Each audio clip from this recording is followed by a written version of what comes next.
This is 1480 KRAE Cheyenne. Also being heard on translator K266CC Cheyenne at 101.1 FM. What you are about to hear is a sports talk radio show unlike any other that has ever before been broadcast in the capital city of Cheyenne, Wyoming, USA. This is Cheyenne, Wyoming's Sports Talk Authority. The Wyoming Cowboys, the Denver Broncos, the Colorado Rockies, and the Denver Nuggets. The show is local, it's regional, and yes, the show is national as well. Wyoming Sports Talk Today is on the air.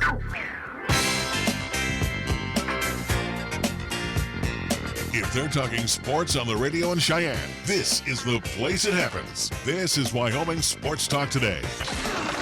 Welcome back to Wyoming Sports Talk Today. We are on hiatus for a little bit, but we're back, and we're ready to talk some sports with you. Being brought to you by Taco John's of Cheyenne. The Sierra Chicken Sandwich is still here, but again, for a limited time, so don't snooze or you're going to lose, because that is a very popular item these days. Taco John's of Cheyenne. Also, we want to thank Kia of Cheyenne over on Nation Way. Again, the 19s need to move, so you're going to find some sensational deals right now from AJ and the crew over at Kia of Cheyenne. Plus, the 20s are on the way, including the 2020 Telluride. What a great SUV that Kia has put together for us. Check it out, take a test drive, and then drive home the Kia of your dreams from Kia of Cheyenne. Black Valley Bank, times 2, banking done the old-fashioned way, done the high-technology way, and done everything in between. They cover all areas from A through Z over at Platte Valley Bank. Located on Vanda High and at the corner of College and Pershing. Chick-fil-A at the corner of Windmill and Delrange, and I do believe this is only going to be here probably till the end of the month. And again, as they say, for a limited time. Their smokehouse barbecue bacon sandwich and their strawberry passion tea lemonade. Matter of fact, the coupons that I have here in my hands say it ends this week. So I'm venturing to say by the end of the month, those two items will be off the menu, and they'll have something new for us over at Chick-fil-A. Windmill and Delrange right across from Powers Field, and Menards Ray and Cindy's Place. 2 convenient drive-thrus serving up 3 squares Monday through Saturday. Medicap Pharmacy, right there on Bluegrass Circle, next door to Texas Roadhouse. Again, offering full service, whether you go inside or you use a convenient drive-thru. They're there Monday through Saturday. And again, fill those prescriptions through Medicap Pharmacy. Again, your doctor's prescription, as Gene and the great staff will take good care of you always, as they have done for many, many years on Bluegrass Circle. Lennox Auto Body and the Auto Glass and Detail Center, that is part of Lennox Enterprises, again, for a quarter century. Been taking care of our vehicle needs, whether they're cleaning it up over at the Auto Glass and Detail Center or they're repairing it the way it should be, almost back to factory new. Then you definitely want to see our good friends over at Lennox Auto Body, which is located on Dunn Avenue. For 25 years, again, been in our area taking care of our vehicles' needs and woes. Founded by Dick Lennox, and the tradition is carried on by his daughter, Heather. Lennox Auto Body and the Auto Glass and Detail Center. First Tier Bank at 1508 Stillwater Avenue. Open Monday through Friday. Again, offering some great annual percentage yields on CDs. So talk with our good friends today over at First Tier Bank. Mondello's Pizzeria, right across the street at 1507 Stillwater Avenue. Suite D in the Greenway Commons. Joe and the family. Yeah, the family with family recipes. Invite you to come on by and enjoy Paisan cuisine at its best 7 days a week. This is the way a pizzeria should always perform. It's not rushed out and trucked out. It's always made fresh right here in Cheyenne. And again, Joe has been around for a long, long time. See Mondello's Pizzeria today, 1507 Stillwater Avenue, Suite D in the Greenway Commons. And we kick things off with our scoreboard. It's being brought to you by Pepsi of Cheyenne. I'm sure it's going to come back to me right away. We'll at least do want to update folks coming up this weekend as we get started for LCCC action, as they have been underway with scrimmages so far here in the month of August. But coming up this Friday, the 23rd, for here in town for men's and women's soccer for LCCC, they will be taking on Snow College. Men will be up first at 1:30 in the afternoon. Right after that game, at least ends, at least tentative schedule, 4 o'clock. The women will get underway as they will also, too, take on Snow College. Again, both of those games hoping at least happening at the LCCC soccer fields. Again, this set, at least Friday the 23rd. Also, too, Friday the 23rd, LCCC volleyball. They will be in Council Bluffs, Iowa, competing in the Reviver Classic. They will have 2 opponents coming up this Friday, Indian Hills Community College, and then right after that contest, which starts at 1 o'clock, that is Central Standard Time, they will be taking on Jefferson College. That is set for 5 o'clock there in the Central Time Zone. Again, 2 games for LCCC volleyball coming up this Friday. I'm surprised you didn't mention this Saturday. Big doings in Thornton, Colorado, League Championship game on tap. Pioneers versus the Cardinals, noon, Thornton High School. Be there. Aloha. Is it free? Yeah, it's free. There you go. Pro Man hitting .515 right now, having a good season. Is that official? Go to you know what? I'm going to tell you what. You could do it right now. Go to ColoradoOver50.org. So go ahead and punch that up. And then when you get to the standings, you'll see Pioneers. Punch that up. Then go to stats and see what Pops is doing this season on that ball club right now. What was it? ColoradoOver50baseball.org. All right. You got it? .org. All right. Now go to Pioneers. Well, you got a scoreboard to go through. This is going to take time That's to load. right. I'm going to get to the scoreboard right now. Major League Baseball, the Rockies not dependent on their bullpen. Thank God. As Tim Melville right now fashioning a one-hitter for the Rockies as they lead the Diamondbacks 5-0. They have moved to the bottom of the 5th inning matinee performance at Chase Field. Finals in the books. Reds have defeated the Padres at Great American Ballpark 4-2. The Rays over the M's 7-6 at the Trop. White Sox have shut out the Twins at Target Field 4-0. Games getting underway in the 5 o'clock hour would be the Angels and the Rangers, Royals, Orioles at Oriole Park at Camden Yards, Nats, Pirates at PNC, Indians, Mets at Citi Field. It will be the Phils and the Bo Sox. Also interleague action, that will be at Fenway. Marlins and the Bravos at SunTrust. It will be the Brewers and the Cardinals at 5:45 at Busch. Giants and Cubs at Wrigley for this evening. Motor City Kitties will be at Houston to take on the Astros at Minute Maid. In the 8 o'clock hour, the left coast games will have the A's in the Coliseum hosting the Yankees once again, Blue Jays, and the Dodgers interleague play. That will be taking place at Dodger Stadium at Chavez Ravine. Our scoreboard brought to you by Pepsi of Cheyenne. I'm Nate. And I'm Kate. And we're not just literal taste buds. We're best buds. And there's nothing that we love more than a cool, crisp, deliciously refreshing Pepsi. Sure, we live inside your mouth. But that doesn't mean we don't enjoy the finer things. Hey, Nate. Pepsi incoming! Here it comes!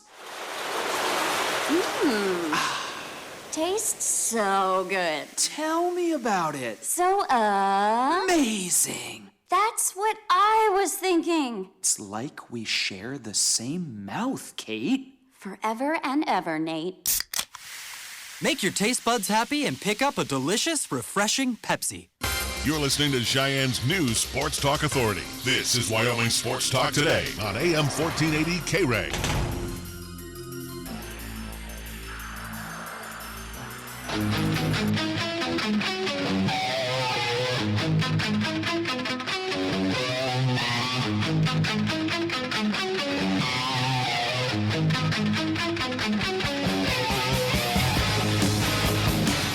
We are officially back on Wyoming Sports Talk Today. Larry Perotti along with Nick Perotti as Nick took off and went to the Midwest. And matter of fact, last night was in Colorado Springs. We'll talk more about that. Did you find what I was talking about? Yeah, I found at least your stats. I didn't know what league you guys played in, but I just looked to the stats. Yeah, of what it says, 515 average. Let's see. I lost you there. 515 average, 600 on base. You've walked 7 times, struck out only once. No home runs. Let's see. 17 hits. I'm 17 for 33 with 7 walks. All right. Not bad for a 62-year-old man, huh? 515 slugging, no hit by pitch. No, I've been hit twice. They don't. So then I don't know if I can trust these stats in because it doesn't say that. They're pretty close. All right. When you get hit by pitches, is like a walk anyway. But as I'm looking down, there's a lot of 500s, 600s. Yeah, we got to see how many at-bats they have, though. About the same as you. Yeah. Let's see, at-bats, 30. Here's a guy who's been at-bat 49 times. He's 531. Yeah. Let's see, 49, 500. Yeah, I mean, again, it seems like everyone's getting a hit in this league at this point in time. This is a first-year team, and we win on Saturday. We win the league championship. First-year team. And what does that mean? We'll have the first-round bye in the playoffs. Playoffs here in Colorado? Yeah, down in Colorado. Yeah. All right. I'm all fired up for it. I'm telling you. Even with the bad tooth on Saturday, and I got to thank Dr. Christofferson up here, who took over for our old dentist, Dr. Schmidt. Mm-hmm. He last week saw me in an emergency mode, and then took care of it yesterday, where I needed some work done. Oh, root canal, folks! If you never had a root canal, don't get one. It hurts. But anyway, yeah, it's definitely not pleasurable. Or at on least what it sounds Saturday, I had a doubleheader, and I've been taking this amoxicillin. I forgot to bring the pills with me. I took one early in the morning, and when that thing wore off, my mouth was hurting. I actually pulled my. I'd never done that. To start teething on your glove or something. No, I couldn't do that. And driving home in pain was the worst thing I've ever done in my life. But yeah, I left about the third inning of our second game. I said, "Sorry guys, I got to go. I'm not going to help you right now." And I was having a great day at the plate. I was hitting everything. So you were playing injured, so to speak. You had your Jordan game. I was. But other than that, it was weird. But anyway, right, so Saturday, if you have nothing going on, which again, at least up here in Cheyenne, we have nothing going on. I'm just kidding on the other part. At least for this weekend, again, at least Friday, LCCC at home, taking on Snow College. So that's the start of the regular season for men's and women's soccer. Same with volleyball, as we're finally here. Sports are underway here in the Cap City, around the nation. Again, we're getting prepared for high school football coming up next Friday here in town as well, again, as we'll have Campbell County at Cheyenne East, our first Week 0 contest. So looking forward to that. 9 days. Tick. But again, as we recap on today's show, again, no guests for today because we'll have plenty to recap from this weekend. I mean, we had changing, at least new faces being hired at Cheyenne East that we can talk about regarding one of the at least sports happening at Cheyenne East. We've had at least interesting factoids around Major League Baseball, NFL news and notes. Hell, even if we wanted to, you can discuss at least the closure for whatever reason here in town. The beloved Eileen's Colossal Cookies that for whatever reason, unfortunately, I know close. the reason, and don't need to go any further on it. So, well, listen real quick here. Two things. We'll go backwards. You last night went down to Colorado Springs to watch some baseball action down there, and I got to say this, and I'm really PO'd at what's taking place in Colorado Springs because, this is a metropolis. I know weather plays a big part in what goes on down there. And it did again last night. But again, here's a facility that was at one time the AAA facility for the Rockies. A 50-mile drive, boom. And I think that at least of seeing this team where we've been at the game last year for the final season of what was the Sky Sox, where they were the AAA affiliate of the Brewers. They're still in the Brewers family, but they're now the rookie league ball club. And I think that's a slap in the face. Well, I think to the support in Colorado Springs. And I think that's what killed this franchise, or what is happening right now to this kind of dwindling, at least baseball club down there in Colorado Springs, where they lost that at least rooting factor or interest for a team that now is basically showcasing off Brewer players. It's, again, for those who are, again, in Colorado Springs, 70 miles away from Denver, from the Colorado Rockies, right. It's hard to kind of cheer on, even though it's your local minor league team, it's hard to cheer on for these players who are going to go play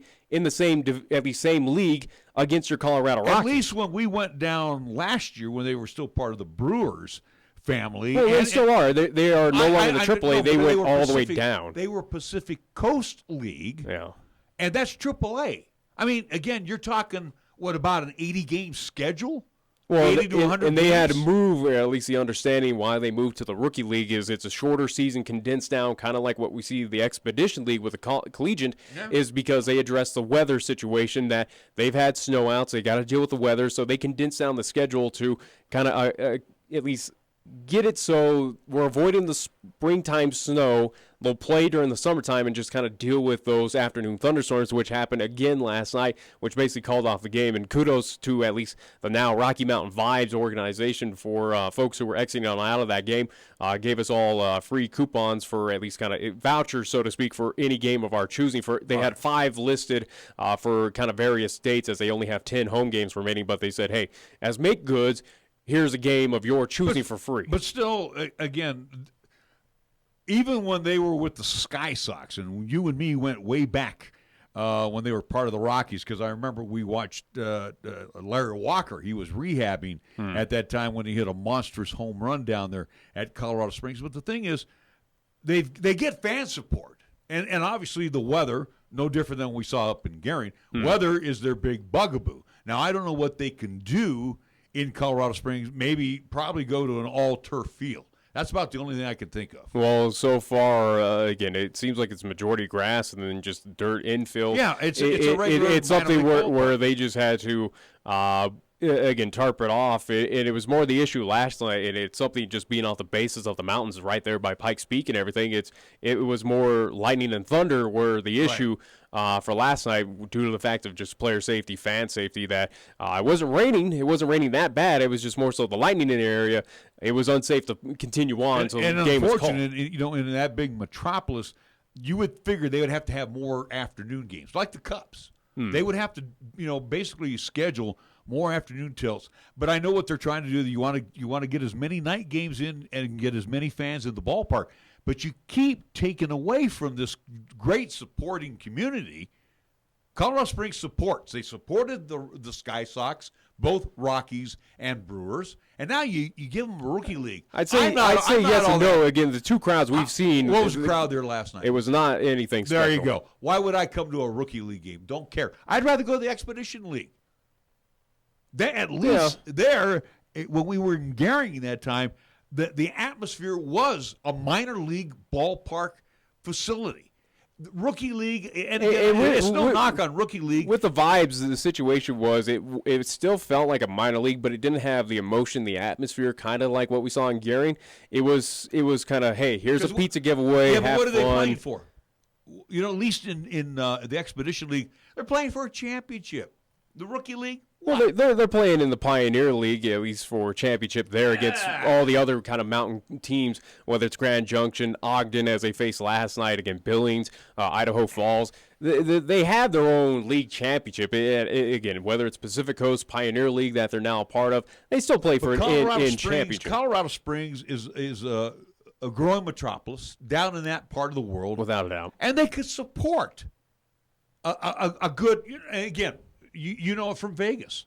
There's no reason why a AAA affiliate should not be in Colorado Springs. Obviously, weather is one of the problems. Either you junk it all together, you just say no more baseball, or you do something to that facility. Well, the only thing that would make sense is if that city, which they could, again, of how expansive it's growing, you're going to have to find a way to make a minor league dome stadium at this point. Why not? You got the damn Olympic venues all down there. You got the money. Put the money into it. And I think that's probably what it is, but it is something where the rebranding from the Sky Sox to the Rocky Mountain Vibes, again, I give kudos. It's an interesting logo, color scheme of just what they did, but it is unfortunate that, yes, you are moving down from the AAA ranks to rookie ball, where, again, it is fresh faces, not a whole lot of invested. You don't know if these guys are ever going to even make it up, to the next level, to the show, so to speak. So it is taking that gamble. And again, fans kind of show that support. It is kind of that mixed emotions where, again, it would make more sense of what we're seeing in the American Hockey League and the NHL. For instance, again, going down the road with at least with the Colorado Eagles and Colorado Avalanche. Make those two your AAA. Make it your feeder program where it's only 40 miles, where your local fans cheering on that team have a vested interest in that next level team as well, to support these, at least these, up and coming athletes or superstars on the Colorado Avalanche. That's where it would make most sense. Where, again, the maneuver. Colorado Rockies. I'm talking Avs and Colorado Eagles, again, where that's that maneuver. But, again, for the Rocky Mountain Vibes, former, again, Colorado Springs Sky Sox, I think that's what ultimately has killed this franchise and kind of killed the interest there in Colorado Springs for minor league baseball is you don't have that interest into these players because, again, they're not going on to that next level to play on for your ultimate favorite pro team, i.e. majority down there of the Colorado Rockies. I think that's what has kind of killed at least minor league baseball in that town is you just don't have that rooting interest. You could care less because they're going against you're watching your team do well there in Colorado Springs to go and be well on a opposing team there in the National League of the Milwaukee Brewers.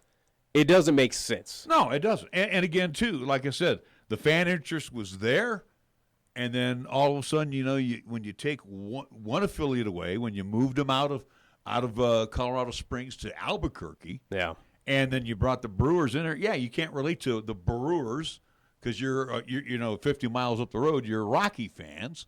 So, but they still had support. But then you take away that AAA affiliate and you put in rookie ball in, again, an area that's it's about 1 million people in there. Yeah. You throw in all the Monument, you throw all the outlying communities in there. Pueblo, if they want to come up, yeah. Yeah, and again, it's kind of a slap in the face, and people are saying, screw this. And I think that's what you're seeing as they were doing promotions last night. Again, $2 beers, $2 this, blah, blah, blah, $2 parking.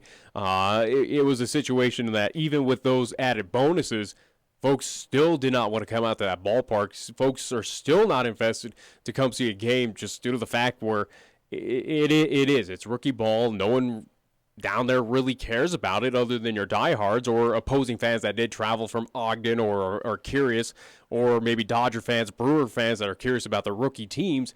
That's about it. Again, I'd say the crowd of what we saw last year at the Sky Sox facility, or at least when they were the Sky Sox, to this year seeing it as rookie ball, and not even without seeing the standings, if the vibes are doing bad, if Ogden's not an attractive team coming in. Beside all that, the crowd was definitely down than where it was last year. Yeah, without a doubt. And again, I think once last year when the announcement was made that they were moving that facility, the Brewers AAA farm out of Colorado Springs, people basically said, you know what? We're not going to be treated like this. We have been supporters through good, bad, and ugly, and now you keep slapping us in the face. We're not going to come out no more. And again, I say good. Again, logistically, it doesn't make sense. They deserve better. Yeah, without a doubt. Again, the rebranding. Again, I love the name of the Rocky Mountain Vibes, the logoing, the mascot, all that stuff. It's all Colorado branded.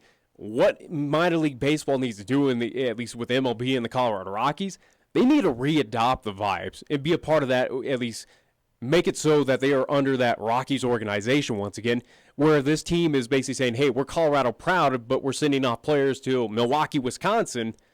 It just doesn't make sense. Yeah, but you can't diss on Grand Junction because if you haven't had that opportunity, I've watched some of those games out of Grand Junction, which they show on AT&T, and you know what? They got good support out there. I'm not saying make the Rocky Mountain Vibes the new rookie affiliate for the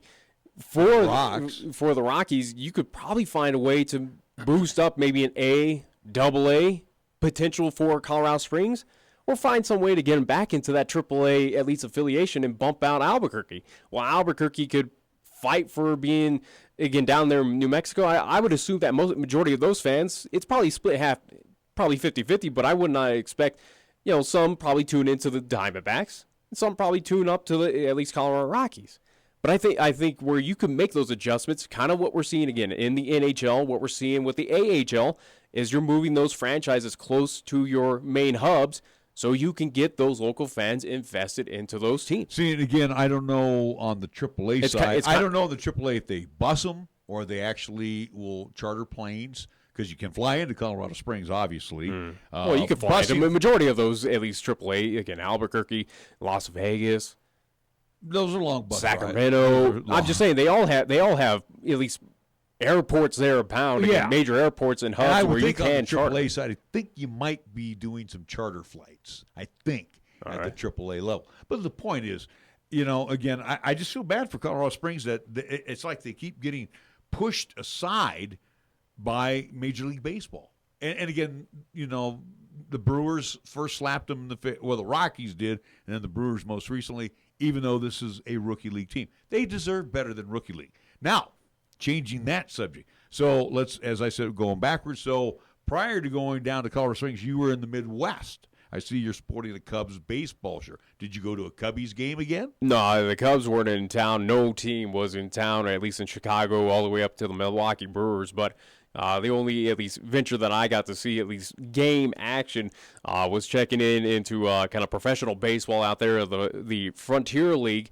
part of at least Midwest, where it team basically, at least city outside of basically west of O'Hare Airport, the Schaumburg Boomers, again, part of this professional baseball league. Kind of, again, a minor league ballpark feel, just not affiliated with Major League Baseball or minor league baseball at all. Again, it's their own semi-pro league that does other teams from around the Midwest region, but they were taking on a Lake Erie team, so at least participated in that. Had a little fireworks outing. Crowd was very decent for this contest, again, for the folks that did make it out to Schaumburg, out there in the suburbs there, in the Chicago kind of metro complex, so to speak. But again, phenomenal atmosphere, again, minor league feel, families out there. The only interesting thing about this contest, and it brings up something we've debated about a long time, it was me, at least, and a friend of mine, again, shout out to Lauren, who also too bought me this shirt as well too, again, as a birthday present, so thank you so much for that. But we were out there, again, we were sitting behind the Boomers dugout, and netting extended all the way out to about, again, well past the dugouts out there in Schaumburg. But they do have, kind of like in Colorado Springs, the little grass berms on both sides for the kids to play out or families to kind of lounge out. Kind of that easy, free access, so to speak, into the game. Well, we ended up seeing a few interesting situations, but one where it did involve, at least it looked like, a very young, at least young kiddo out there playing on the berms, where obviously not a lot of paying attention. Again, no protection of the foul, at least from foul balls. Again, no netting as well too. But we did see one unfortunate little kiddo take one right off the noggin of a very strong line drive, and it brought up where for majority of that game, where paramedics and everything kind of gathered around. It was a big scene on that grassy berm to the left field side. Fans' eyes were not drawn to the game. It was pretty much of, oh no, what has happened here? Of hopefully everything's good.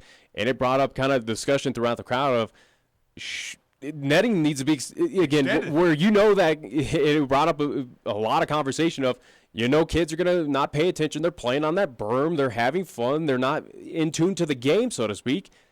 It brings up that valiant argument once again of, do you extend the netting all the way out to the foul poles? And are there any other safety precautions that we need to do for fans, and again, for the little ones that are not paying attention in the game? And where do you want me to go with that? The answer is going to be yes. Yeah.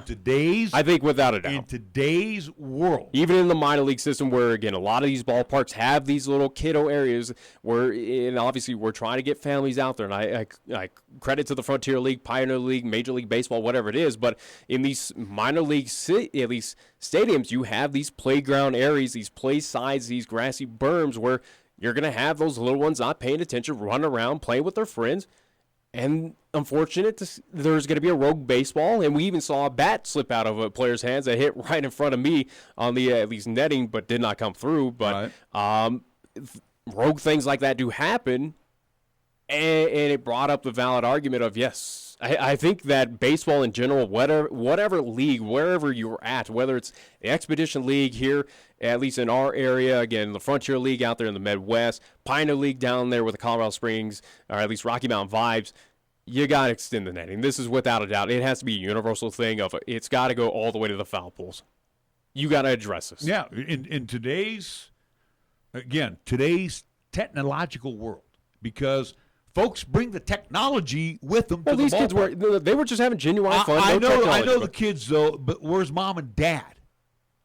That I have no idea. Okay, mom and dad. These berms were pretty crowded. Okay. Because they were all out there ready for the fireworks show, and And I'm sure they were out with mom and dad because without a doubt, young kid. But I wouldn't doubt mom and dad, where most of them are kind of perched up, where they have a high ground, a walkway area where you get your little, kind of camping chair, you set it up top and just kind of watch the game up there, and the little ones play down and let them have their fun. I would not doubt that was that scenario. Again, it all happened so quick, and did not see who was with what or where they were located. It was just the incident, the crowd gathered, and then it took about a couple innings for it to disperse, and we saw the kiddo basically was kind of A-OK, did not get stretchered off. Well, but the thing is, though, you have to expect the unexpected. Unfortunately, in today's world, expect the unexpected. However, we are too distracted. And again, I see it every time when you watch a game on TV and you got somebody that's not paying attention. They're distracted by technology. And it's most of the fault. Let's be real. Yeah, but was it in this situation? Not entirely sure. But again, it was just more so the kids were just playing around with each other, and it happened. Again, it was just a rogue foul ball that just kind of heat-seeked, so to speak, right towards that grassy berm. Not to be an old fuddy-duddy, because I play at high schools where all you have is just a screen. That's basically it. But, guys are not unloading 100-mile-an-hour balls, off their bats, even as old guys. But the thing is, they're bigger. They're stronger. They're faster. The old adage that we're going to be using time in, time out. And, again, I watch Daniel Murphy from the Rockies. And when he lets loose one down the left field line, batting from the left side, that thing's a laser. Yeah. And I don't want to I wouldn't even want to try to catch it with my hands like some of the morons do. Okay? It's going to leave an impression, but yeah, it's going to leave a little stinger. The point, when he grimaces in pain after he hits it and looks, it kind of sets the bar pretty high that Major League Baseball, along with its minor league affiliates, definitely need to address. Well, like I said, it's got to expand out even where this Frontier League that is not affiliated with Major League Baseball, minor league baseball, again, it's its own pro entity, has to do it. Same with the Expedition League. I think we're at that point in time where, again, a lot of these outside of Major League Baseball in these semi-pro stadiums or, again, minor league ballparks, whatever it is, these small venues, you got to address it because, again, that's where majority of your young ones are going to be at, playing around. Again, the families are going to come out to enjoy that, at least, environment. That's where you probably need it the most. Well, and I'm going to experience it firsthand on the AAA side because I'll be going down to Arizona here at the end of October. So we usually get a couple stadium games. And when we get that opportunity to play, whether it's at Goodyear, Cleveland, the Indians, or the Red Stadium, or we play at Tempe Diablo, the home of the Angels. I don't know. We haven't been addressed yet with our schedule. I know we usually get a couple stadium games. I'm curious myself. I will check that out when I go into the stadiums on the AAA side and see how far the netting is extended. Well, netting was not extended down at at least for the Rocky Mountain Vibes. It was pretty much at the edge of the dugouts, and that's where it cut off. So those berms as well, too, for down there at UC Health Field, at least home to the Rocky Mountain Vibes. Again, those grassy berms were completely exposed.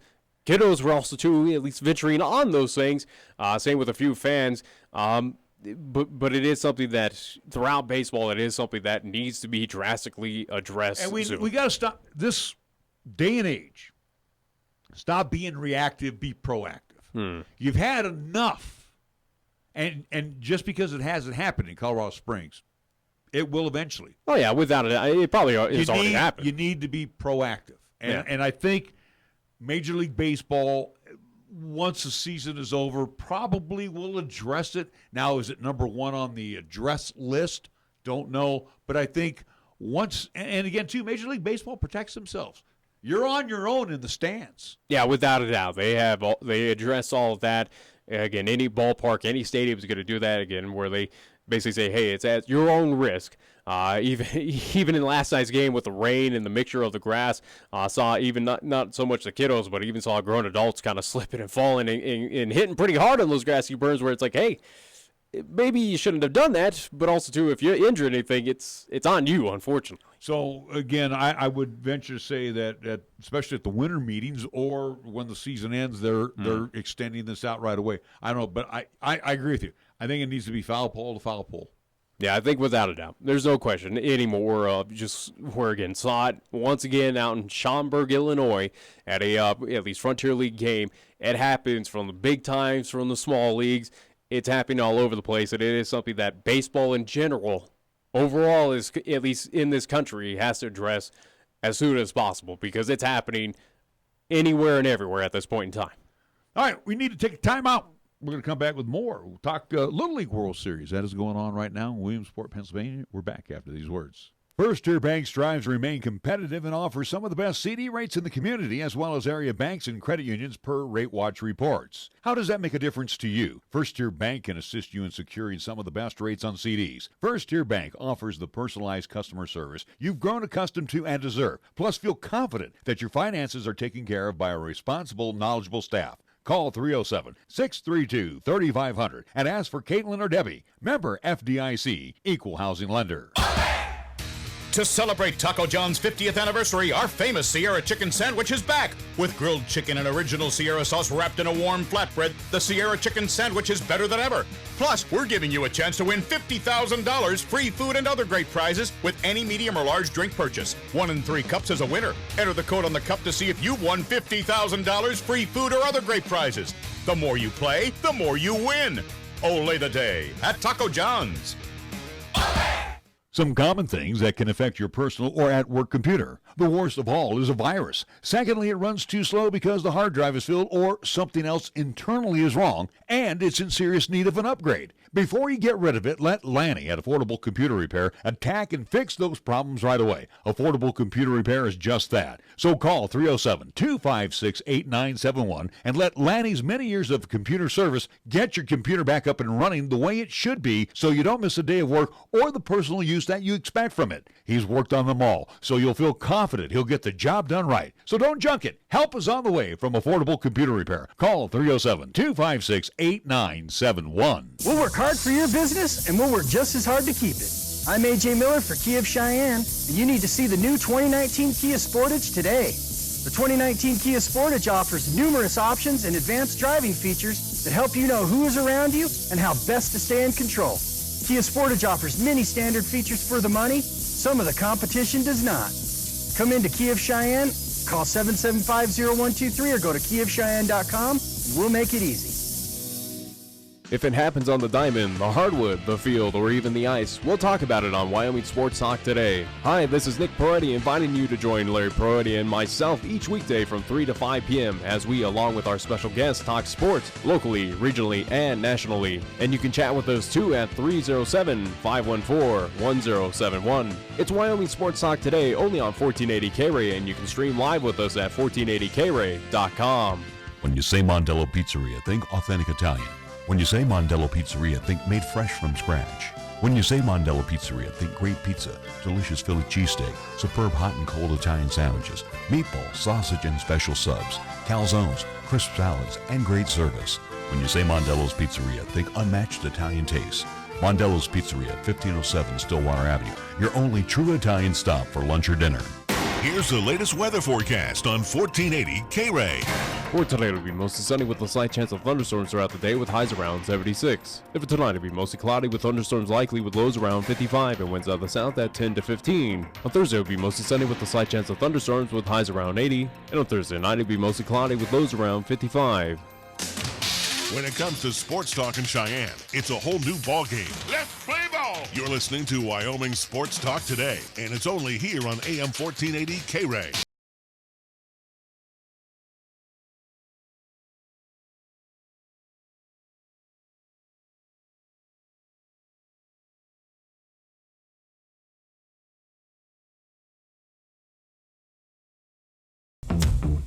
We are back on Wyoming Sports Talk today. Great time of year, you know, especially if your team, and again, I don't mean this in disrespect. I mean, you know, I'm still following the Giants. You know, the Rockies, I'm kind of, you know, looking. Well, you're in. out of it. I'm looking in time to time. Giants in Chicago right now taking on the Cubbies. So ironic, guys, I'm wearing this shirt, but I dig me some. I dig me some Little League World Series. I like watching that every year from Williamsport. Matter of fact, going on right now, if I'm not mistaken, it's Asia Pacific and Japan. They are both 2-0 on the international side, and Japan is leading 7-2 over Asia Pacific. So that is in the sixth inning. And Japan's usually that hard international out to get of a team. Again, they're usually pretty dominant in this thing. They play phenomenal baseball out there, and they know how to get it done. So no surprise there. The team that's surprising me thus far, and I've watched both of their games, is the Southwest team. And they are out of Louisiana, and they're 3-1 in this tournament. And I mean, they've got some kids on there that are big. Matter of fact, I watched them the other night, and they knocked the snot out of the Midwest. It was like 10-0. They called that one, but they did lose to the West. So the West looks like they are going to be one of the top dogs. Usually the West is a good outfit. Let's see, right now, Southeast and West are 2-0 in the standings. Southwest is 3-1, and you got Mid-Atlantic, Great Lakes, Midwest, New England, Northwest. I would say the teams that are Great Lakes, Midwest, New England, Northwest, probably going to be bye-bye here pretty quick. Yeah. One team has been eliminated already from on the international side is Latin America. So on the international side, you have Asia Pacific and Japan. Then you have the team from the Caribbean. They're 3-1. They got some good pitching over there. Canada is 1-2, Mexico 1-2, Australia 0-3, Europe, Africa 0-3. So you can read between the lines there. There's 4 teams that are going to be going bye-bye pretty quick. Yeah, without a doubt. But it's interesting, too, because you think about it, we start school in our part of the world here next week. Well, from my understanding, down in Illinois, so again, with the Great Lakes or Midwest kind of teams, they're already in school. So just interesting where we're, again, as you mentioned, with Little League World Series, as we're in the thick of it right now, trying to determine and get that at least bracket play. Yeah, again, you would assume, obviously, here in 2019, and there's been other workarounds in the past as Little League World Series has been going on for quite some time now, that school isn't really a factor. And again, in 2019, you wouldn't doubt that with technologies, iPads, with, again, the tablets, laptops, again, all this stuff that you can maneuver and camp out there in Pennsylvania, that there's probably workarounds. There's probably little, at least study hall areas there in Pennsylvania. They got all this thought through. So I wouldn't doubt that, as much as, yes, they are missing classes there in their actually hometowns, but I wouldn't doubt that it's not a big worry or a big issue. It's probably something that they've got all figured out. They've had years to plan this out, that all the kids are getting their school at least learning on right now before they head back. You look at everything that's been going on at the Little League World Series, and they've had just one young lady playing this year. And you think back to the young lady that played, I do believe it was, she was from Philly, if I'm not mistaken, years ago. The phenomenal pitcher, yeah. Yeah, this gal, Maddie Frecking, she has been, I'm not sure if she's with the Midwest. I'm trying to think where she's at, but she's with the Minnesota team. So she has made her appearance at the Little League World Series. Unfortunately, team's not doing that well, but well, with the Philadelphia player, where she got highlighted again, she was part of that successful team that made that run.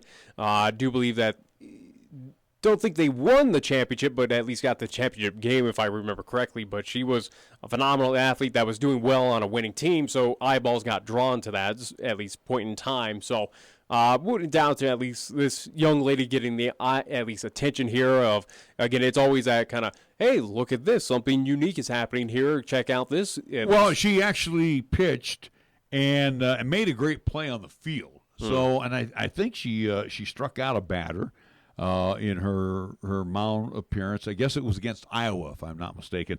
And then she made a great play in the field, which actually caught the eye of Pirates manager Clint Hurdle, because the Pirates and the Cubs were playing over there on Sunday Night Baseball. But anyway, just wanted to throw that one young lady out of all of those young men on the field, breaking that barrier and playing some baseball. Well, you need more of that where, again, you have that opportunity. Now, again, mixtures in some other sports, whether it is football, we're seeing some implications in that, or we're seeing some at least breakthroughs. Yeah, some breakthroughs, whether it is, at least young ladies at least being kickers or trying to do at least positions like that, punters, place-hole kickers, in situations like that. We're seeing that integration, especially on the high school side of things. But this is good to see for, again, at least very young girls to kind of, if they're not interested in softball as much as we'll encourage them to go play softball and compete in those leagues again, like here in town with the Cheyenne Extreme, or once we hopefully do get softball in the high school ranks, hey, we'll push for that. But you do have that opportunity as well, too, to showcase and play baseball as well if you want to. It's good to showcase off those kind of good stories and show that those opportunities are there for yours, at least for your taking, so to speak. Well, and again, too, not so much breaking through and playing ball with the guys. In my league, and I will use this on Saturday, 2 young ladies were playing on. Again, this is an over 50 league, and I guarantee you these ladies were not over 50. They were in their 30s, but they had played fast pitch and knew how to play baseball. Matter of fact, the one gal the only out I made on Saturday, I took this gal to the warning track, dead center, and she made one of those catches over her back. Yeah. And you could tell, even when they came to the plate and the way they fielded, that they had been taught the proper fundamentals of baseball / fast pitch. Well, that's up to their managers. And obviously, again, softball or baseball, not worlds different. Again, whether it is just the pitching, it's just kind of play style. But again, it's still in its core the same game. Well, it's like hitting is see the ball, hit the ball. Again, it is simple fundamentals, simple mechanics. And again, just switching up just little minor details between softball and baseball, whatever you're playing. But it is something where, as we're talking about, again, with your league, with Little League World Series, with semi-pro, whatever it may be, again, it's a situation of, should we be shocked at this point in time? Is it really that breakthrough, or is it something of, hey, good on you. We know you can do it. Go out there and do the best that you can. Yeah, and again, best of luck to you, and hopefully you can go on the next level and attempt more bigger and better things. And to me, this is not breaking a barrier. No. Because it's Little League Baseball. It doesn't say boys Little League Baseball. It's Little League Baseball by today's standards. Hey, if you can play the game and you are good enough to be on this all-star team, hey, power to you. I like it. Yeah. All right, we got to take one more time out. We'll be right back. The XFL in the news today. The end of the summer is in sight. Did you accomplish all of your home improvements and remodeling projects? Whether you're remodeling your kitchen or adding a little extra space for your growing family, the Home Equity Line of Credit with Platte Valley Bank can help you finish what you want to complete this summer. So stop in and we'll show you the hidden value in your home with a Home Equity Line of Credit with Platte Valley Bank. Platte Valley Bank, member FDIC, equal housing lender. All lines of credit are subject to credit approval. Certain restrictions may apply. Chick-fil-A is a proud supporter of our high school athletes at East, Central, and South. May the school year bring success to all of you. Before you start your day, stop by Chick-fil-A for a hearty, delicious, and satisfying breakfast. Only at Windmill and Del Range. Breakfast is served Monday through Saturday from 6 in the morning till 10:30 a.m. Breakfast with Chick-fil-A, the most important meal of the day at Windmill and Del Range. In life, you question everything. The same should be true when it comes to managing your wealth. What are your investment recommendations based on? How much are you paying in fees? And how can those fees impact your returns? Charles Schwab encourages investors to get engaged and ask tough questions. To learn more, call the Schwab Cheyenne branch at 307-459-0998 or visit schwab.com/Cheyenne. Charles Schwab and Company, Incorporated, member SIPC. Cheyenne Urological has been the cornerstone of urinary care to Cheyenne and its surrounding communities for over 20 years, with doctors Bryant, Everett, Gajewski, and their highly trained staff providing top-quality treatment for prostate cancer, urinary tract infections, kidney stones, impotence, and incontinence. Cheyenne Urological is now offering cutting-edge robotic surgery.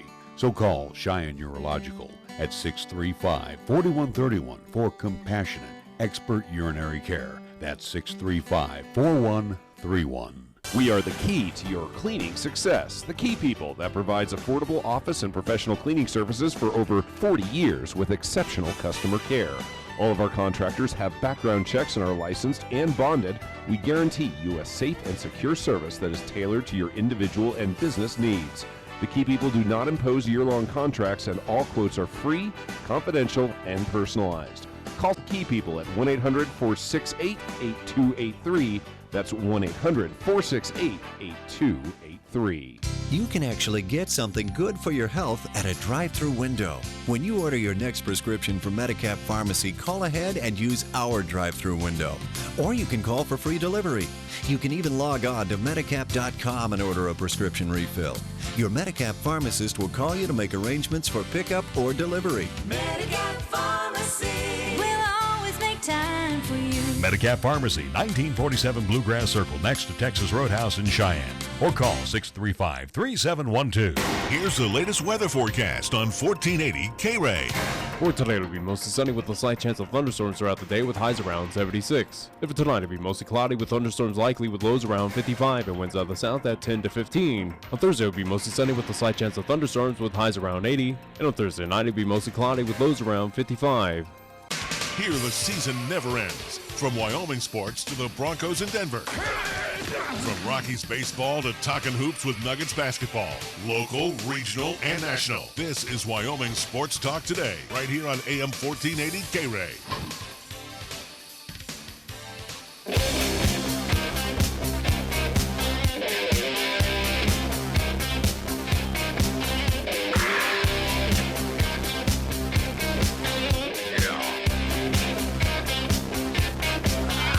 We're back as one league is just about ready to get things underway for the regular season. The Upstart League back for a second try. And now that he's all done with SummerSlam, Vince McMahon and his crew can now focus on the XFL. Well, I mean, they still got other stuff going on. But let me tell you, here's what's going to be coming up. The XFL is going to move this fast. A draft is scheduled for October. Which they've already here the past couple months have had player tryouts. They've workouts. Landry Jones is now the first NFL backup quarterback to be signed by the XFL. So a draft is scheduled for October. A mini camp in December. Training camp will be January 2020. And again, it will start in February after, I do believe, a week after the Super Bowl. So, again, before we know it, again, XFL will be here. But as of today, as again, things keep on moving as we get the understanding of what this league is going to be, what it contains, what players are going to be. Again, we already know GMs, we know ownership, we know coaches as well, too. We know front office staff. But now we knew the cities. We don't have a rule book yet. We need a rule book. Well, now it'll probably get outlined here probably soon as well. But, again, the XFL, as we knew the 8 cities that it was going to be at least participating in, we knew the venues as well, too, where these cities were going to be playing at. But today we had logos, colors, and names at least officially announced for all these teams. Some hit and miss, but, again, they're all, again, in my opinion, they're unique. It's not, hey, here's the Bears or here's the Tigers, or here's the Bulls. You did get the Wildcats. So all right, so that's the only one, and that's the LA Wildcats. You got the Dallas Renegades. And to describe again as we're on air, and for those of you who have not seen these logos yet, which again are available all over social media, wherever you find, but again, if you've not seen it today, to describe to our kind of radio or listening audience, again for the Dallas Renegades, it's pretty much a bandit logo, blue and red are the colors with a black. And it looks like the old San Antonio Outlaws one from old. WFL. Well, how about going back to the at least old school logo of how about the Houston Roughnecks that look a lot like the Houston Oilers, right? As it is a oil rig, and again, there's a big red H for the Houston, but again, it is an oil derrick that has a star at the top. Again, red and white are going to be the colors of there, so kind of similar to the Houston Rockets almost with that color scheme. Again, the LA Wildcats, nothing special. It just says LA. Again, colors are orange. There's not much you can do with it. LA, it's pretty much orange and just like a red tint on that one. How about for the New York team, the New York Guardians?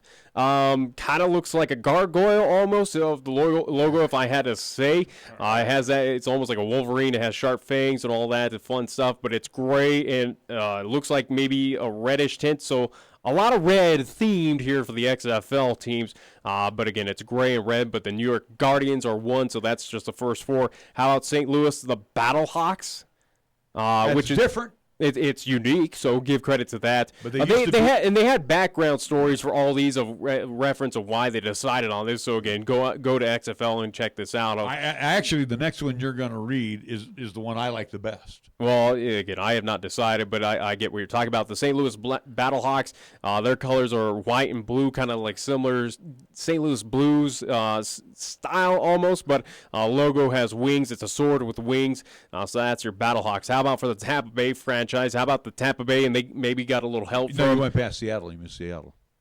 Well, I'm getting to Seattle. There's still two more, so we'll get to that one. But how about for Tampa Bay? On my list, I have the Tampa Bay Vipers, so maybe a little, homage to Randy Orton in the WWE. But Tampa Bay Vipers, for the Vipers, it is green and yellow for them, a little black tint in there. It is just a V with a yellow eye, it looks like, in the V, so that's their logo. Then the Seattle one, that seems like it's the overwhelming favorite of fans across, and analysts who have broken this down, the Seattle Dragons is what that is. Yeah, I like their logo. Absolutely, it is, as you would expect, it is a dragon, based with that green, blue, and red, or again, it looks like an orange tint on that, but again, that is your Seattle franchise, the Seattle Dragons, with their logoing. And last but not least, again, on the par with the LA Wildcats, it almost has a soccer feel with this logo, but the DC Defenders, almost kind of a superhero feel to that. It does have kind of a shield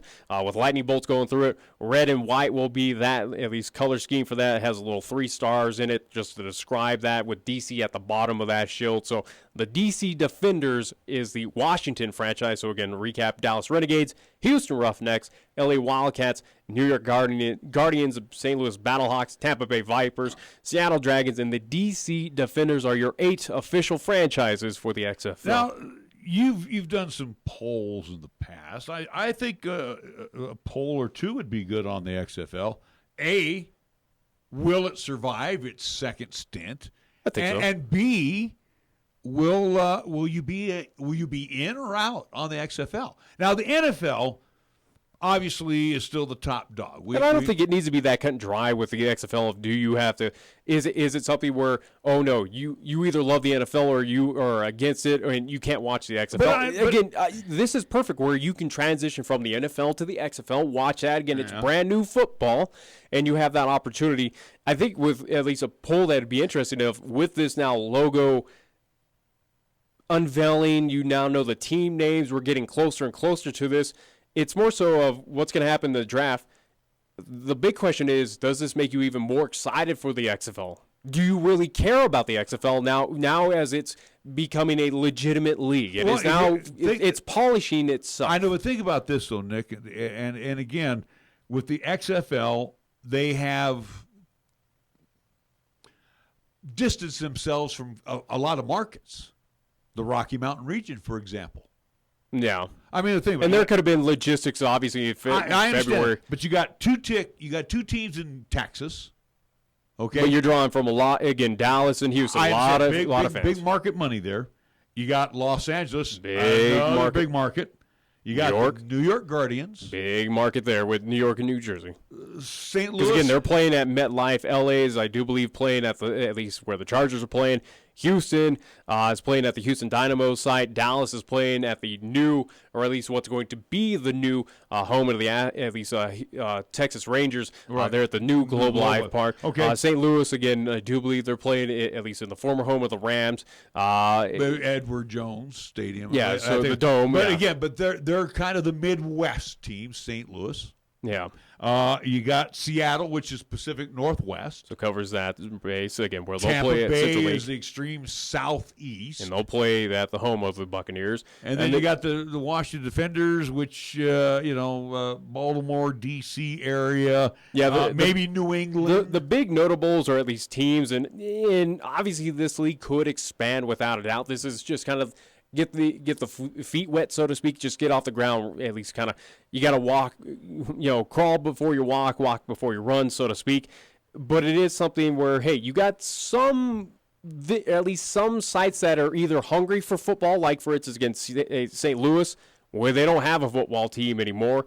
You have major markets like L.A., like Dallas, like New York, Seattle could handle that. Again, they have big enough populations that can hold. The only notable city that is not on this list would be Chicago, where Chicago, again, the third largest city here in the United States, does not have a team of the XFL. That's the only notable, at least, mark against the XFL and probably isolate those Chicago fans. But obviously they got the Bears, they got the Blackhawks, they got all of that fun stuff to focus on up there in the Windy City at this point in time. But other than that, though, it makes sense. It makes sense. These 8 cities. I know. But this is not the finite teams. Go back to the NFL. Go back to the AFL. I understand that, Nick. I'm not dissing. I'm just saying. I know you're going to buy all 8 shirts, okay? But what I'm saying is, I don't know about that. Wait, Nevada's not represented. Utah's not represented. Colorado's not represented. Arizona's not represented. New Mexico's not represented. Phoenix is another one that's interesting. You again, you look at Wyoming. It could have been logistics. It could have been, hey, we couldn't find venues for these teams. But again, I'm an XFL fan in Wyoming. Who am I throwing my support for? You go for whatever team attracts you at this point in time. It's kind of like how in Wyoming in general with pro sports, you pick and choose whether you go down. You go down the Colorado route, but also too we saw in the recent road trip, and they did it for the at least past couple seasons now. You saw with the Vegas Golden Knights, all the way down in Las Vegas, Nevada, not even close to Montana, Idaho, or again out here in Wyoming, but they came into this territory and said, hey. If you don't, no other teams other than the Avalanche are close by, but if you want to join our squad and be a Vegas fan, go right ahead. And that's why they made it. So basically, you're telling me then either the St. Louis Battlehawks or the Seattle Dragons are going to be our team to kind of follow in the beginning. If you want to be a Houston Roughneck fan, a Dallas Renegades, go right ahead. It doesn't matter. Right. It is something where the folks that did not get an XFL team maybe hold out for 1 year. Don't just watch it, but don't cheer on a team. And maybe for next season, 2021, maybe it comes to Chicago. Maybe it comes to Phoenix. Maybe Denver finds a way to get a franchise down the road. And some of these other towns that have NFL teams or pro sports, maybe XFL finds a way. But obviously it's something where they're just dipping their toes into the water, getting year one off, at least off and running. Might be a little bit rocky start, but it is something of, hey, let's just showcase off the football that we have. And then we'll see what happens in year 2, year 3, year 4, moving forward, what expansion is happening. It's kind of like what we're seeing here in our local area with the Expedition League. They had 8 teams. Now they're expanding to, we're seeing Gillette, Rapid City. Right. There's possibilities. There's potential. Yeah. I got you. All right, we do need to take a time out. We got to move into hour number 2. We have flown through hour number 1 of Wyoming Sports Talk today. Back in just a bit. This is 1480 KRAE Cheyenne. What you are about to hear is a sports talk radio show unlike any other that has ever before been broadcast in the capital city of Cheyenne, Wyoming, USA. This is Cheyenne, Wyoming's Sports Talk Authority. The Wyoming Cowboys, the Denver Broncos, the Colorado Rockies, and the Denver Nuggets. The show is local, it's regional, and yes, the show is national as well. Wyoming Sports Talk Today is on the air.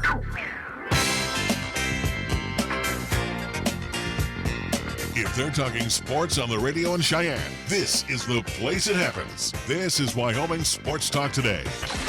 Hour number 2 of Wyoming Sports Talk today, as we are dipping in just a little late here. It's being brought to you by Mondello's Pizzeria.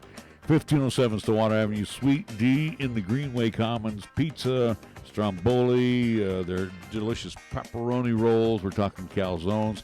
Sandwiches, always on fresh made dough, bread, always fresh ingredients. And again, Joe puts that special Paisan cuisine at its best to every meal.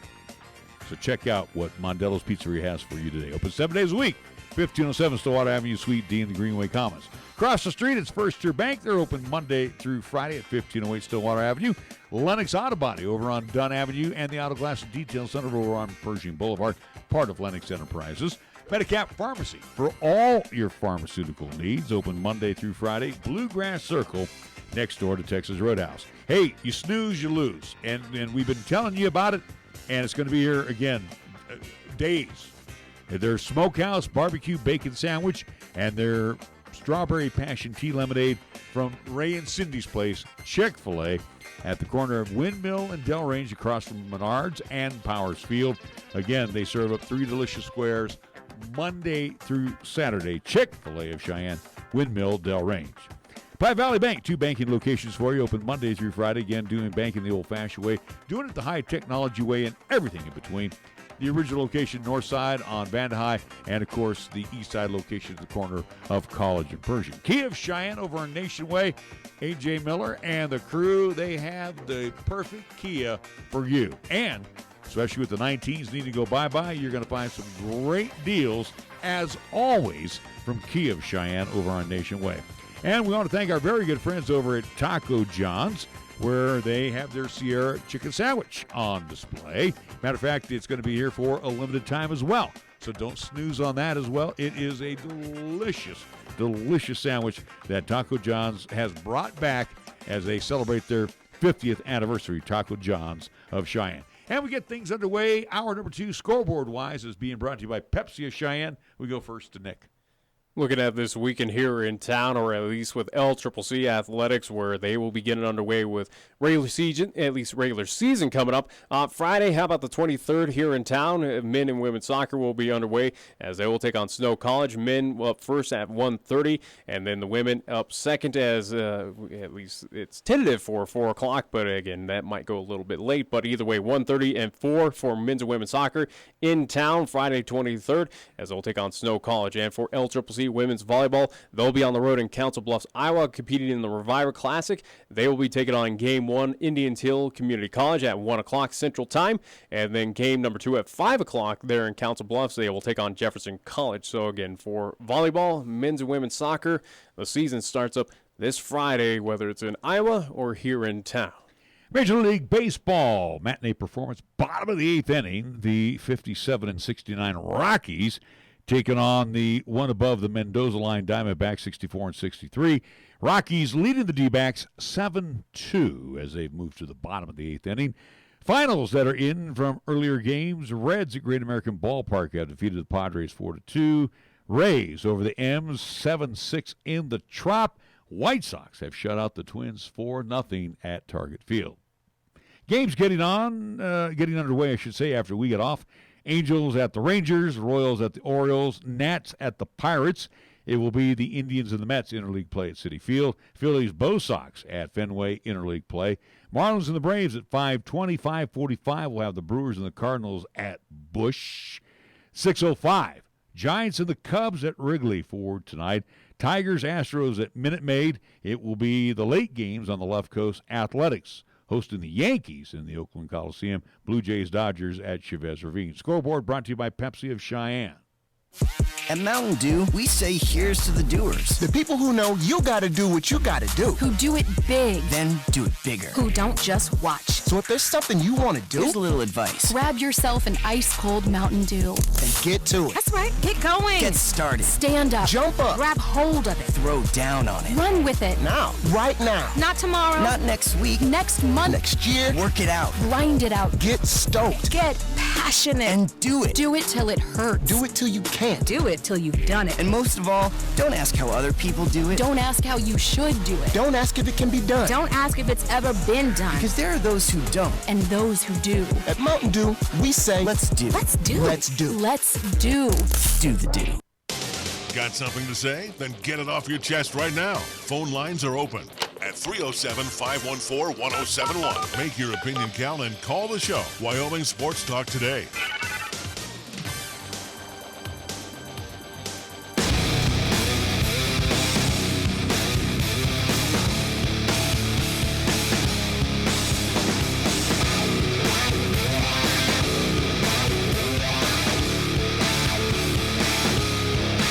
All right, Nick Perlmutti, we are here on a Wednesday, halfway home to the weekend as we return after a little hiatus. Hey, don't forget high school football on the way. It will be the three of us, myself, along with Chris Polton and Nick, as we will have Campbell County and the East High Thunderbirds, our opening contest live from the Okie Blanchard Sports Complex. That'll be coming up on August 30th next Friday night. Yeah, next Friday again. Times not set, but anticipated either 7 o'clock, at least kickoff time potentially. So we'll get that all updated again. We'll notify folks at least next week on our social media sites, also too here on Wyoming Sports Talk today of pregame show again, at least when that'll start, and also too when kickoff is supposed to be starting for Cheyenne. So again, it is week 0 in Class 4A. So Class 4A only playing football next weekend, at least for Class 3A, 2A, 1A. They'll be getting underway 2 weeks from now, again, as they'll compete in week 1. So looking forward to it again. High school football is already here. Cowboys will be underway that Saturday as well, too, the 31st, as the Cowboys will be hosting Missouri. The Tigers coming in. That game we know at War Memorial, at least Stadium, the stripe out game for, again, 5:30 kickoff. 5:30 kickoff there at War Memorial. Speaking of which as well, too, next week on Wyoming Sports Talk Today, we have about 3 pairs of tickets. I think we'll, at least I'll even include at least a parking pass as well, too. Some of you, at least a lot, will be giving away pairs of tickets here on Wyoming Sports Talk Today. Again, these are tickets. I will be pretty ticked off if you don't use them, because I think they're about $85. Yeah. To see Mizzou. So again, well, the funny thing is, we're saving you $170 if you're getting a pair of tickets. And the funny thing as well too is last year we did have a few, or at least one instance where someone tried to resell them or use it like that. Again, it is a free contest, at least benefit of you. Obviously, hey, it is something of we're not gonna stop you to do that. We can find it, but there will be repercussions if you do try to resell these tickets. Again, this is for something for you and a significant other or someone else to go watch the game. Don't resell. Don't make money. Come on. Be a little bit more classier than that. So, again, we have ways to find that out. We will bar you. We'll find you out, and basically there will be repercussions regarding those tickets. So just please don't do that again, as we'll be giving away those tickets in every other Cowboy home football game throughout this season, as we'll have plenty of them to give away, along with also, too, goodies from Chick-fil-A as we did last year as well. So looking forward to that again.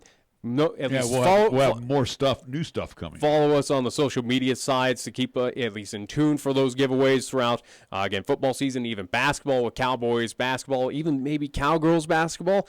Also, too, LCCC tickets as well. Maybe with the Sean Doobie Memorial Rodeo, we'll try to give away tickets as we did last year. So, again, we'll have many tickets to give away throughout this athletic season. So stay tuned on our Facebook side, whether it's simply searching for Wyoming Sports Talk Today or it's facebook.com/Wyo Sports Talk. Or you can find me on Twitter at NickWyoSports, NickWyoSports. Like, follow, share, all that fun stuff. Follow us on those social media platforms. Also, too, to get ready for the high school football, at least season, basketball as well, LCCC, men's and women's basketball. Please subscribe. Follow us over on the YouTube side by simply searching for 1480 KRAE on the YouTube side. Again, click that subscribe button. We greatly appreciate it. With all our social medias, guess what? To enjoy it all, it's completely free. Gotta like that. The Mountain West Conference and AT&T Sportsnet, and I do believe AT&T has got a couple or 3 games with the Cowboys this year, and that's good when they do it. And the reason why I say that AT&T Sportsnet, which is 526 on our cable or 26 on the cable system, when they do games, that means it's going to kick off earlier in the day. Noonish. Yeah. Or 1. And they've announced a game time change for the October 19th game between the Cowboys and the Lobos. That would be homecoming, if I'm not mistaken, October 19th. That game will now kick off at 1 p.m. Mountain Time. So, where it was scheduled probably later in the day? Later-ish? I don't have the exact time. Either way, though. So at least it was smart to move it up at least earlier. Again, mid-October, weather should be an issue. You might run into a rain shower possibly around that time, but weather's not going to be a factor.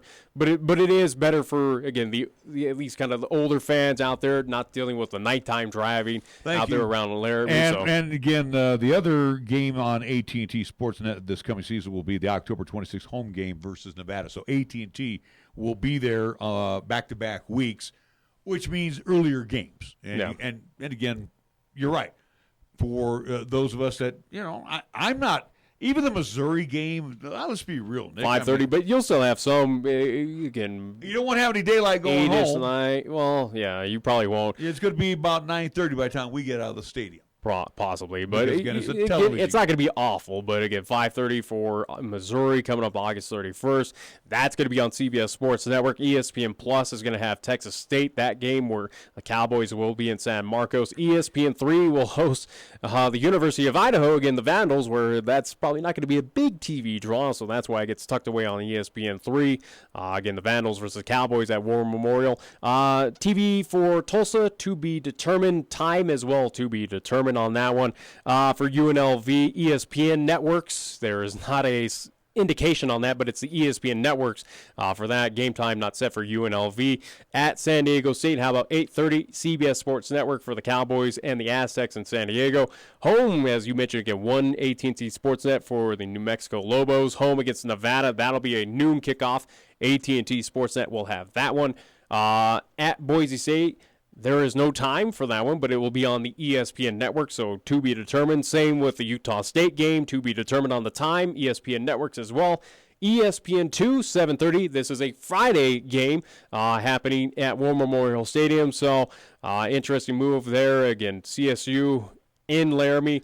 That's when that game's going to happen. And then Saturday, November 30th, noon, this will be that stadium game, or at least happening on the Facebook network. Again, that will be the Cowboys at Air Force taking on the Falcons. So that's kind of the updated TV and time schedules so far for the Wyoming Cowboys this year. And again, too, you look at the times. Again, noon for Air Force at Colorado Springs. That's not too bad. The big alarming one that it was an issue last year, and it's an issue again this year. The Friday, November 22nd. Yeah, with CSU 7:30. You know weather's going to be a factor. That's going to deter probably a lot of fans. You and me were also out of football season at that time on the local side. But we'll also be in the middle of at least JUCO basketball here in town. That, but we're a week removed from the high school season, so it doesn't hurt that, but it is late in November where, and also too that is. Flirting around Thanksgiving time. Maybe people and students might be away at that point in time. I'm going to predict a mild and a late start to winter this year. Either way, though, I think that Friday game, it's not going to be probably the greatest attendance.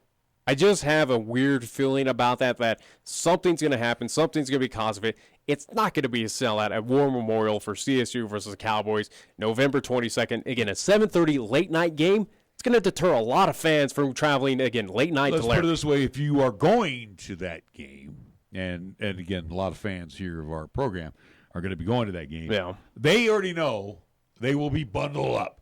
Yeah, without a doubt. Because it's going to be cold. It starts getting, again, been around here long enough. It's like when we set our clocks back, when we fall back that 1 hour, that first week in November, that's when things start turning cold.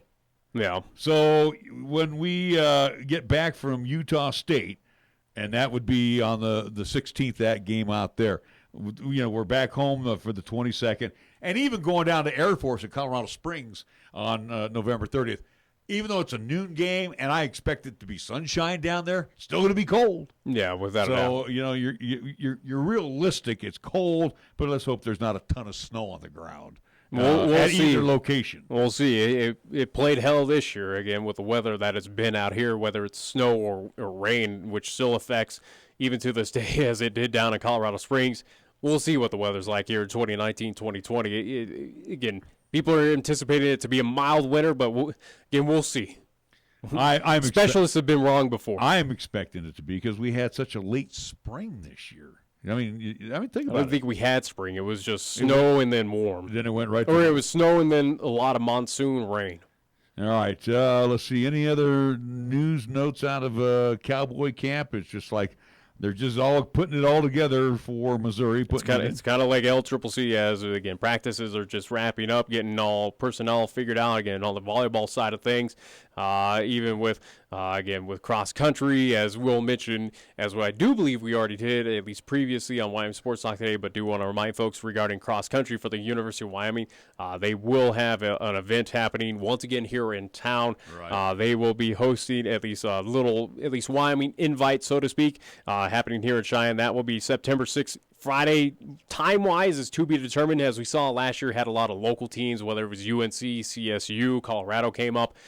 So, again, this will be happening on the golf, at least, course over there at Little America, once again, as it was last year. But will at least play a factor, as we'll have high school football here in town on that Friday. So, again, crowds might be limited out there in Cheyenne, but do want to at least alert folks, if you're not heading out to go see a high school football game, again, Cowboys cross country, which again involves both men and the women, they'll have their Wyoming invite coming up at least here in town on September 6th. All right, we need to take a timeout. We'll come back. We got some more pro notes from the NFL after these words on 1480 KRAE. First Tier Bank strives to remain competitive and offers some of the best CD rates in the community, as well as area banks and credit unions per Rate Watch reports. How does that make a difference to you? First Tier Bank can assist you in securing some of the best rates on CDs. First Tier Bank offers the personalized customer service you've grown accustomed to and deserve. Plus, feel confident that your finances are taken care of by a responsible, knowledgeable staff. Call 307-632-3500 and ask for Caitlin or Debbie. Member FDIC, Equal Housing Lender. Capital Lumber is number one in Cheyenne. Are you listening? We're all the lumber store you'll ever need. For electrical, plumbing, paint, and tools, lumber and hardware, we're for you. And we're out to earn your business, yes indeed. Capital Lumber is number one today.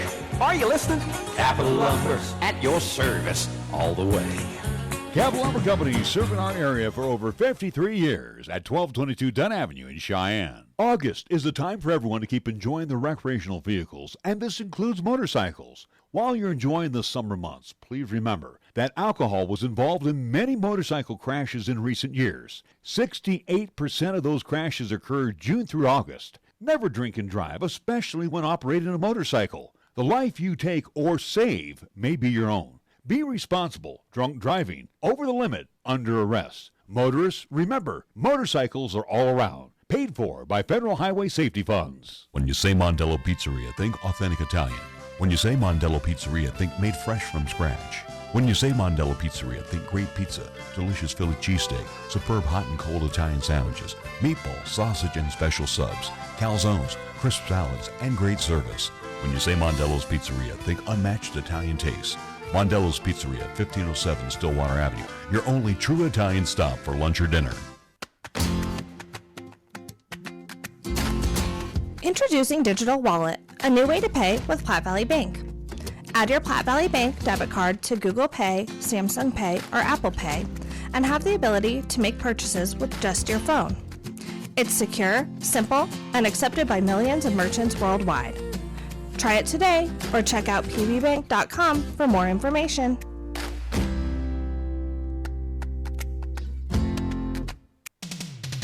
Your locally owned and operated radio stations, KYOI-FM and 1480 KRAE-AM, are just that, local, serving Cheyenne and Laramie County, where your advertising dollar stays local too. It doesn't end up in Colorado, Oklahoma, New Hampshire, or even New York. We conduct business here, we shop here, and we live here. And we support our entire community 24/7, 365. Just because it has a window dressing doesn't mean it isn't a facade. A reminder from KYOI and 1480 KRAE. Here's the latest weather forecast on 1480 KRAE. For tonight, it'll be mostly sunny with a slight chance of thunderstorms throughout the day with highs around 76. And for tonight, it'll be mostly cloudy with thunderstorms likely with lows around 55 and winds out of the south at 10 to 15. On Thursday, it'll be mostly sunny with a slight chance of thunderstorms with highs around 80. And on Thursday night, it'll be mostly cloudy with lows around 55. You bleed brown and gold? So do we. Wyoming Cowboys football and basketball is always front and center on this show. This is Wyoming Sports Talk Today, and it's here on AM 1480 KRAE.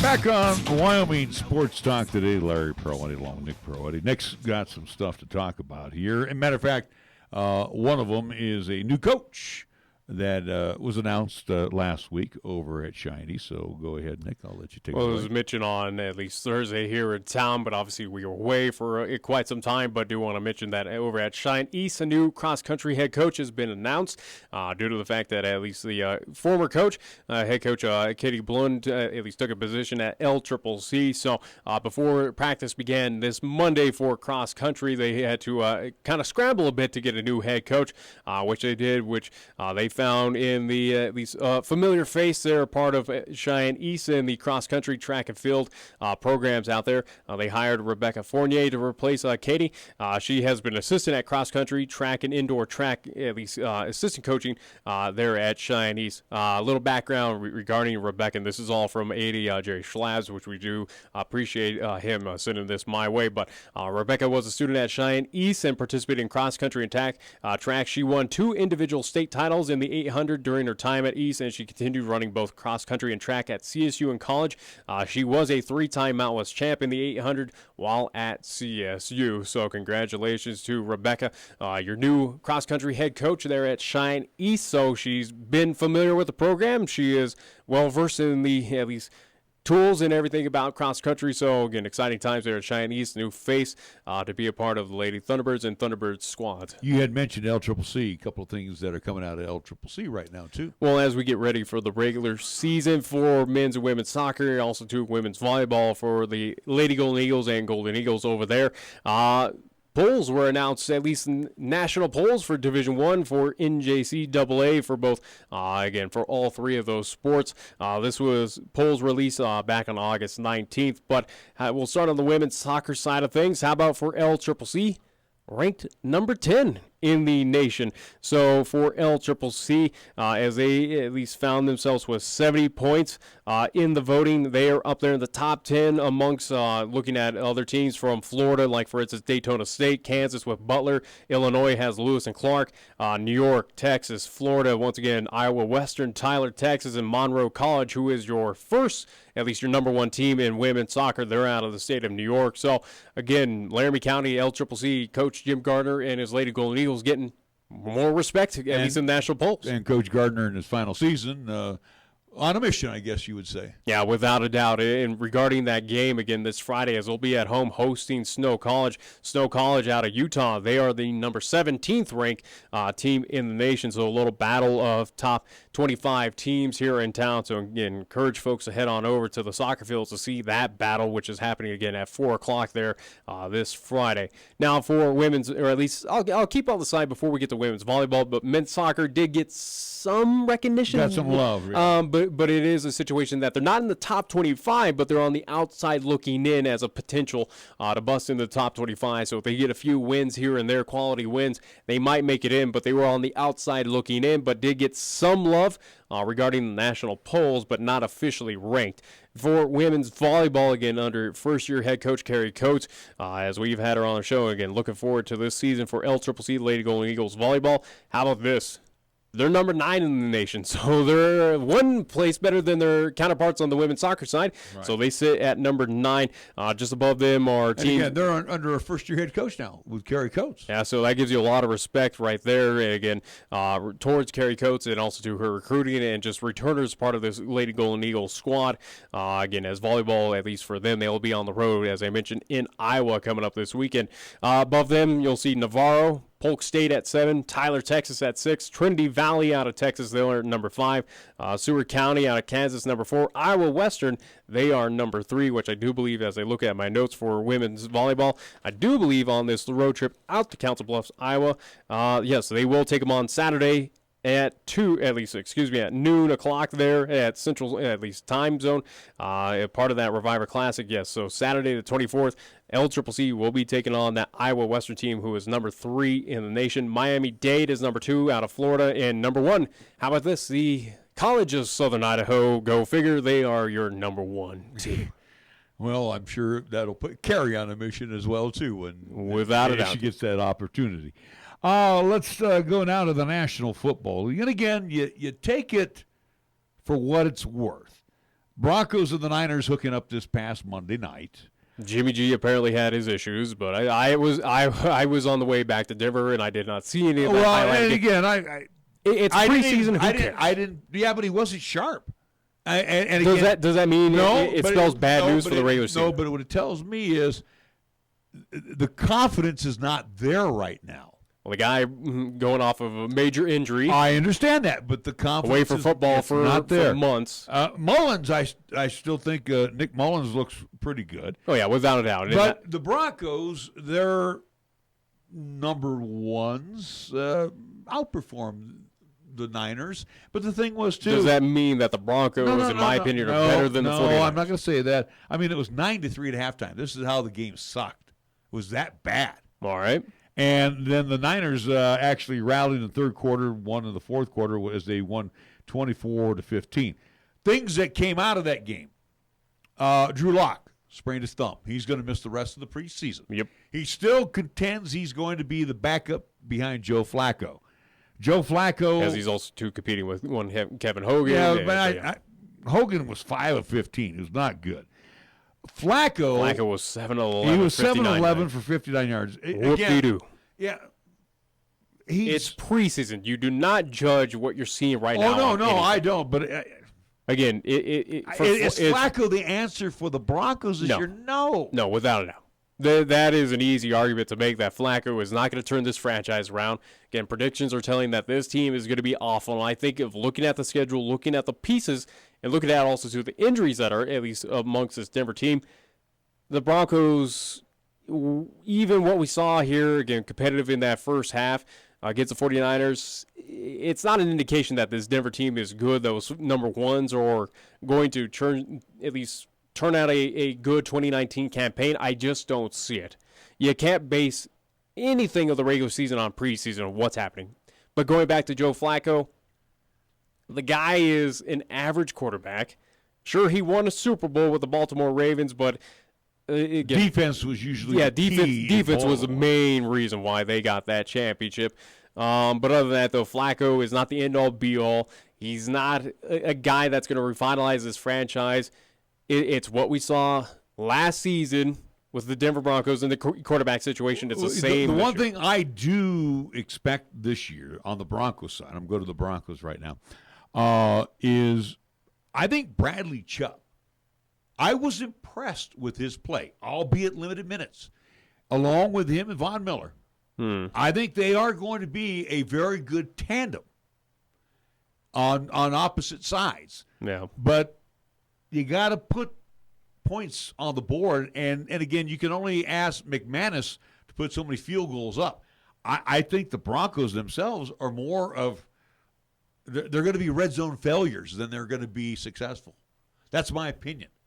It's a team that's going to hold a lot on their defense. It's probably what we're going to – I'd put parallels with them of what we saw last year with the Cowboys here, at least over in Laramie, of you're going to rely heavily on your defense, but your offense – they're going to wear out. Yeah, and your offense is not going to do a whole lot for you, and it's going to amount to a lot of losses, a lot of at least potential injuries as well, too, towards that at least defense that they are going to get tired out. They're going to have many reps out on that field, and it's going to be a disastrous season.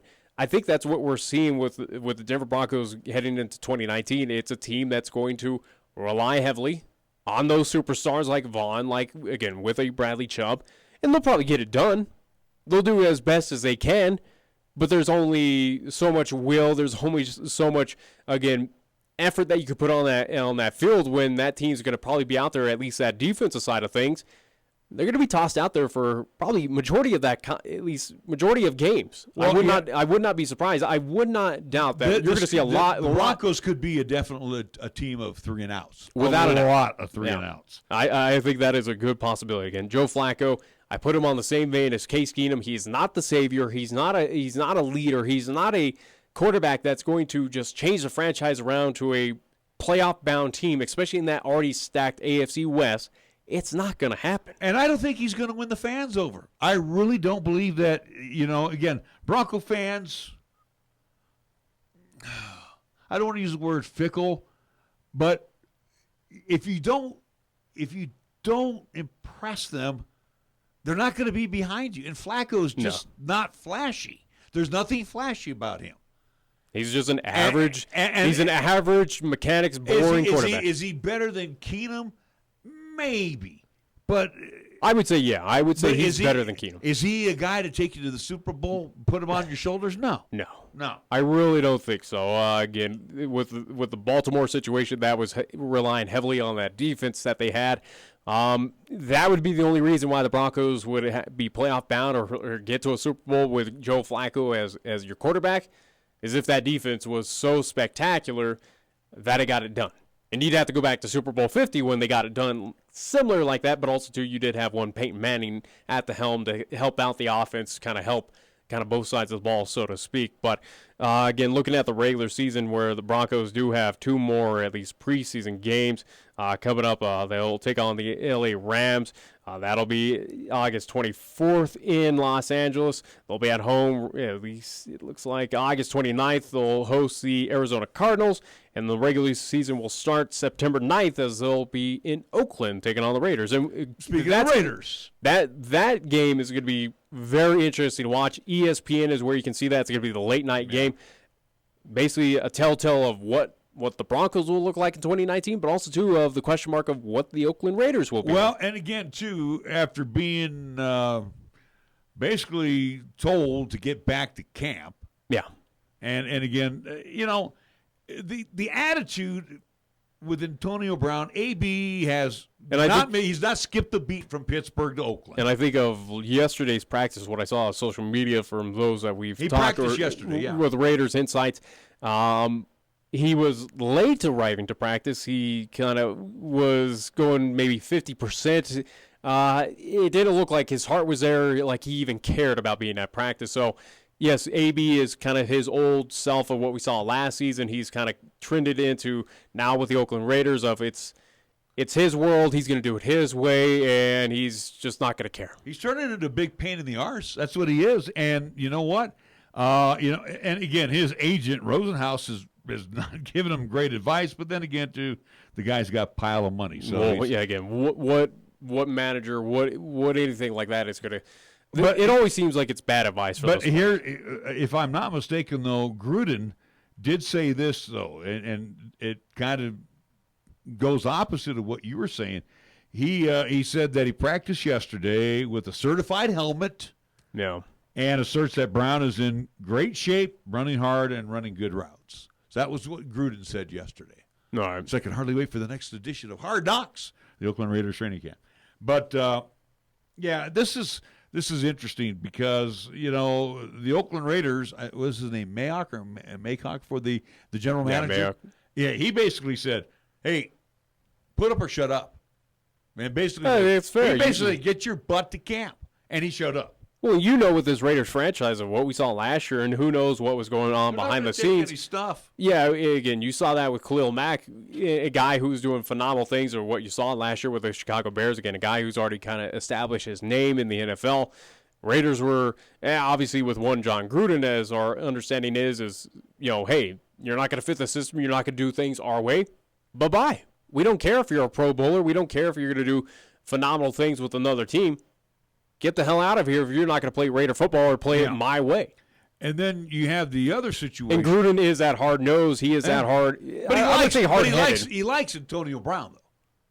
He knows that. You would assume. He likes that weapon. Well, he's kind of. Anyone would like that weapon. Again, Antonio Brown is, for years and years, has been one of the top receivers. Gruden's been tight-lipped about it. He has not expressed his opinion. But when he sees maybe that's a Mark Davis thing of saying, hey, you need to shut up about this one. We're paying him good money. Don't mess with this piece. Well, but also, too, he knows that for the Raiders especially, he's the long ball threat. Oh, without a doubt. And he's going to make if that foot's healthy. Yeah, he's going to make. Well, I think his feet are all healed up. He's no longer being stupid about freezing it and everything. Yeah.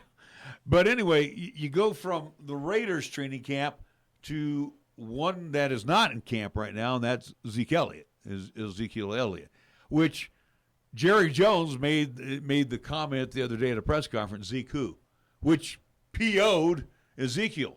And Jerry Jones says, I've earned the right to make jokes about stuff like that. During contract negotiations, he's the one who signs the checks. Yeah, without a doubt. He's the guy that's paying you. He's the one that wants you on that team. He's the deciding factor of, all right, you're a Cowboy or you're not. Ezekiel Elliott, especially with the Cowboys, as they're re-signing folks. They're getting contracts outside of Elliott, getting folks signed there at the Dallas Cowboys. This situation, you might run into a similar AB of what we had last year with the Steelers. It might be a year-long holdout where Ezekiel Elliott might not touch a football. I think that could be a legitimate possibility because you have a very hard-headed owner of one Jerry Jones that's not going to budge. Hard-headed and an ego-driven owner. Oh, without a doubt. And is he going to budge? Is he going to move slightly just to kind of give up to any demands? So he's going to want it his way. He's going to do it his own way. You're going to follow by my rules. Here's my contract. This is what you're going to do, a part of my team. It's going to be that situation. That's why I don't think this will ever get solved this season. I give a 25% chance that Ezekiel Elliott soups up for the Cowboys. So again, 1-in-4 chance, but I have no confidence that it will. I think we're going to see the same situation of last year with AB with the Steelers. This season, it's going to be Ezekiel Elliott with the Dallas Cowboys because you have two big egos, two hard-headed individuals that are not going to work with each other. They're not going to give in to any demands or at least give up any leeway.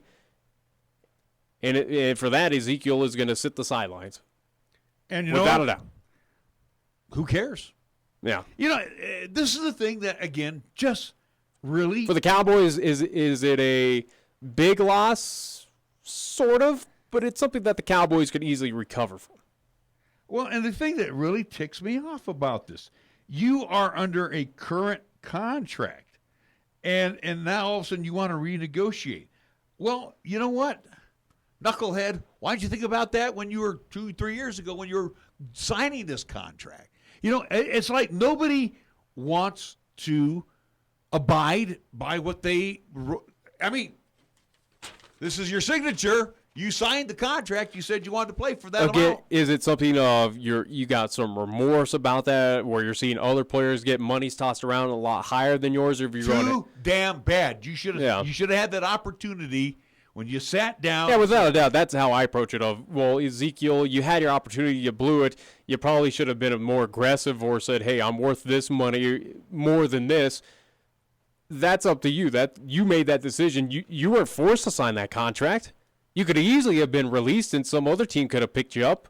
Yeah, and maybe given you that money. Maybe you want to get rid of your agent before you do anything. Yeah, without a doubt. So in that situation, the blame falls on the team. See, I don't like this anymore. I really don't like this renegotiation stuff.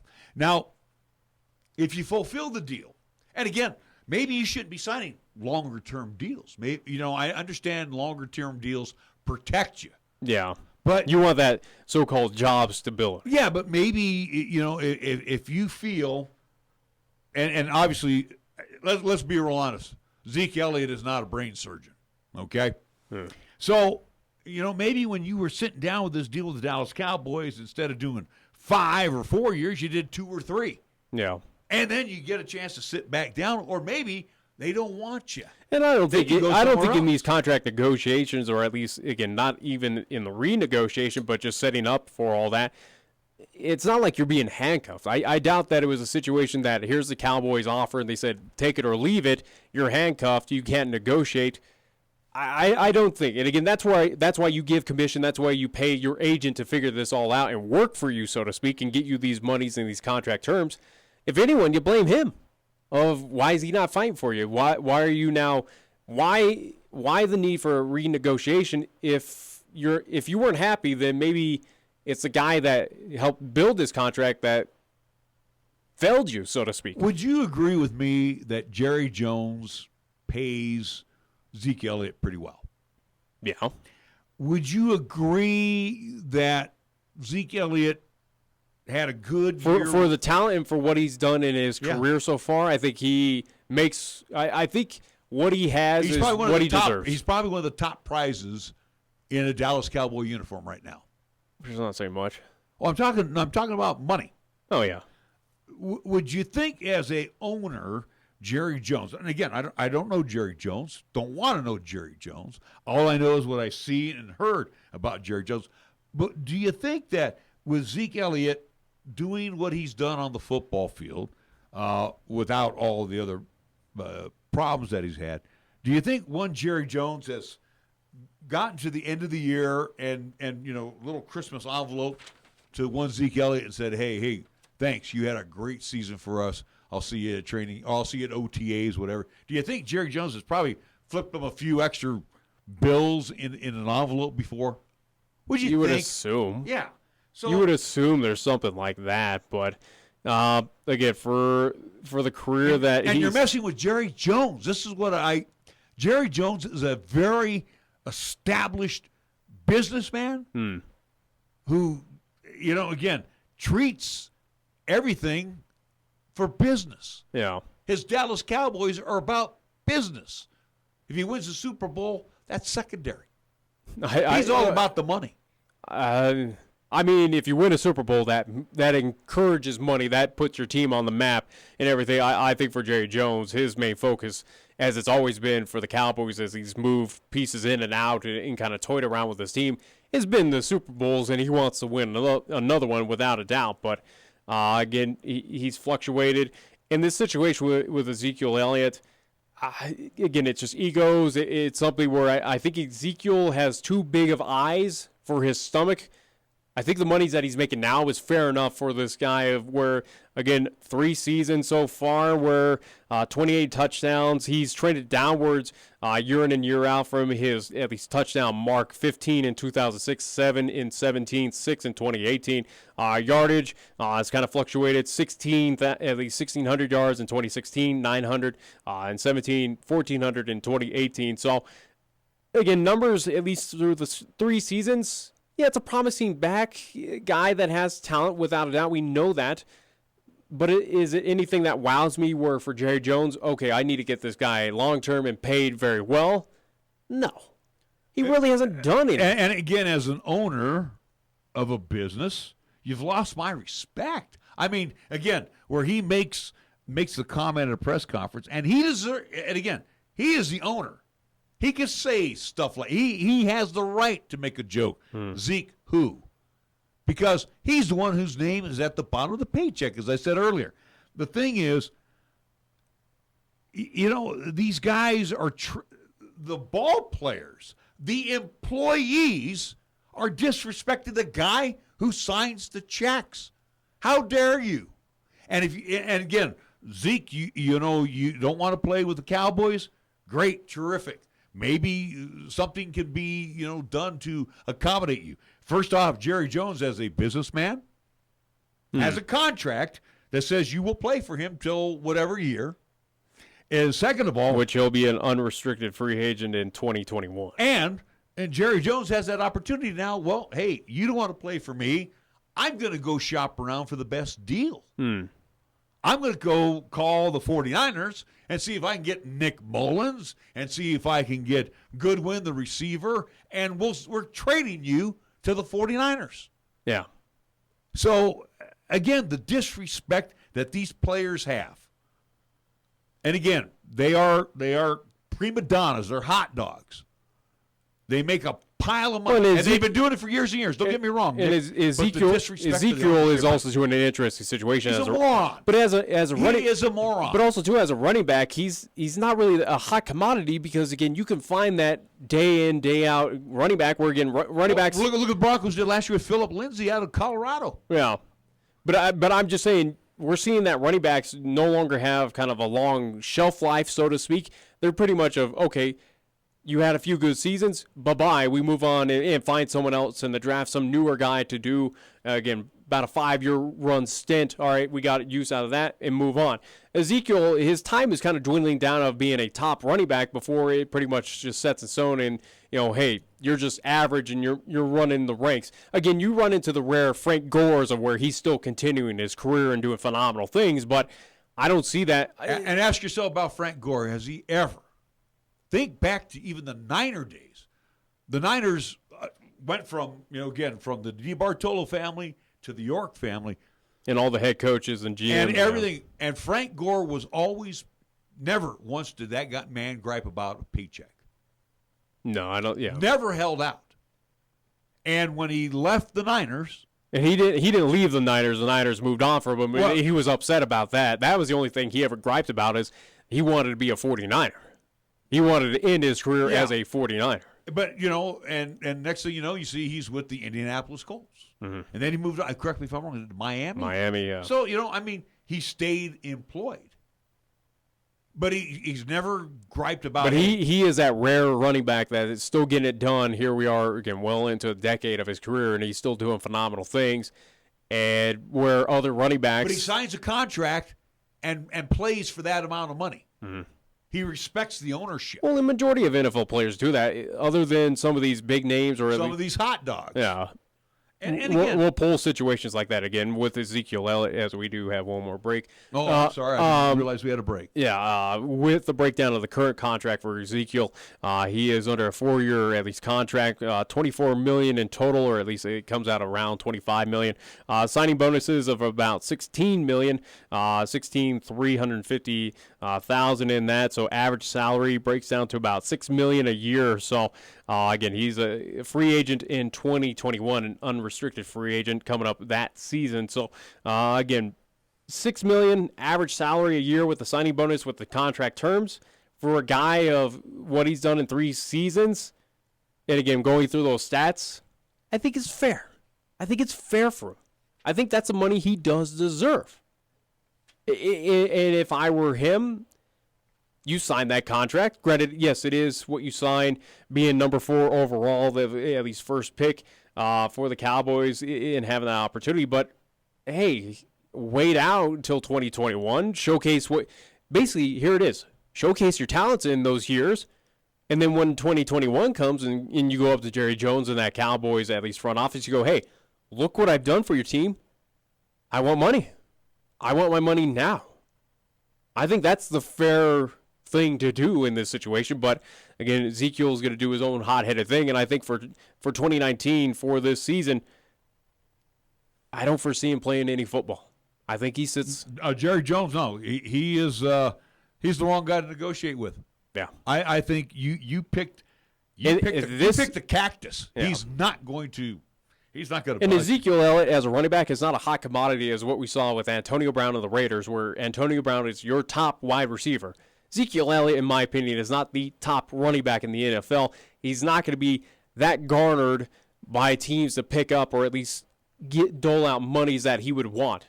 We might be running into a situation, if this does not get figured out in 2019, you might be running into a similar Colin Kaepernick situation of what teams will come pick me up for the monies that I'm asking for. I don't think any NFL team might at all. Speaking of which, and let's get to the break here so we can finish up there with Colin Kaepernick. We'll be back after this quick timeout on 1480 KRAE. To celebrate Taco John's 50th anniversary, our famous Sierra Chicken Sandwich is back. With grilled chicken and original Sierra sauce wrapped in a warm flatbread, the Sierra Chicken Sandwich is better than ever. Plus, we're giving you a chance to win $50,000, free food, and other great prizes with any medium or large drink purchase. 1 in 3 cups is a winner. Enter the code on the cup to see if you've won $50,000, free food, or other great prizes. The more you play, the more you win. Ole the day at Taco John's. Make your drive anything but average with the 2019 Kia Sorento. I'm AJ Miller, and with the 2019 Kia Sorento, you get similar features like the competition standard models, but spend less. That puts more money in your pocket.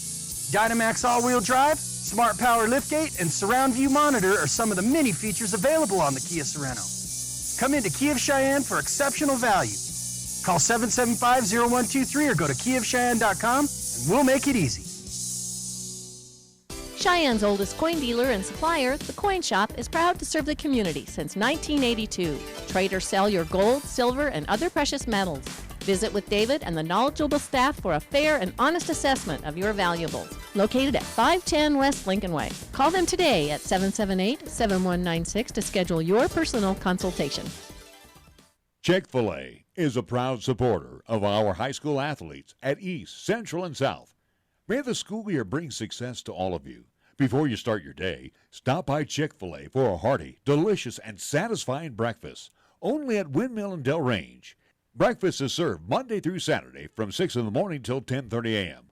Breakfast with Chick-fil-A, the most important meal of the day at Windmill and Delrange. Are you thinking about buying a new water heater? You could spend $1,300 or more on a gas-fired water heater, or you could spend $0 on a top-of-the-line electric water heater from High West Energy. That's right, $0. High West members can upgrade from gas to electric without spending a penny. Don't you wish all decisions were this easy?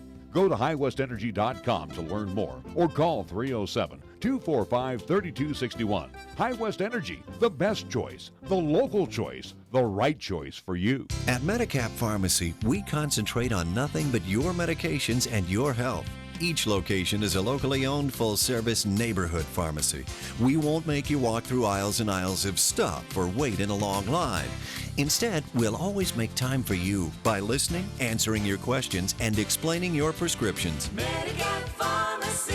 We'll always make time for you. Medicap Pharmacy, 1947 Bluegrass Circle, next to Texas Roadhouse in Cheyenne. Or call 635-3712. Here's the latest weather forecast on 1480 KRAE. For tonight, it'll be mostly sunny with a slight chance of thunderstorms throughout the day with highs around 76. And for tonight, it'll be mostly cloudy with thunderstorms likely with lows around 55 and winds out of the south at 10 to 15. On Thursday, it'll be mostly sunny with a slight chance of thunderstorms with highs around 80. And on Thursday night, it'll be mostly cloudy with lows around 55. Fat, lazy, and stupid is no way to conduct a sports talk radio show. We've thrown down the gauntlet, upped the stakes, and made it clear that when it comes to sports talk radio in Cheyenne, there's a new player in town. This is Wyoming Sports Talk Today, and it's only here on AM 1480 KRAE.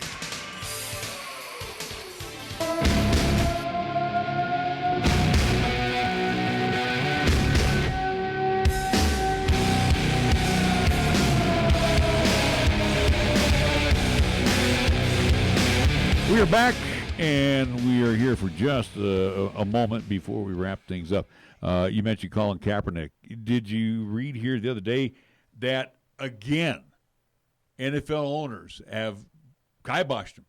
There's no way he will never take another snap. I firmly believe he will never take another snap in the NFL.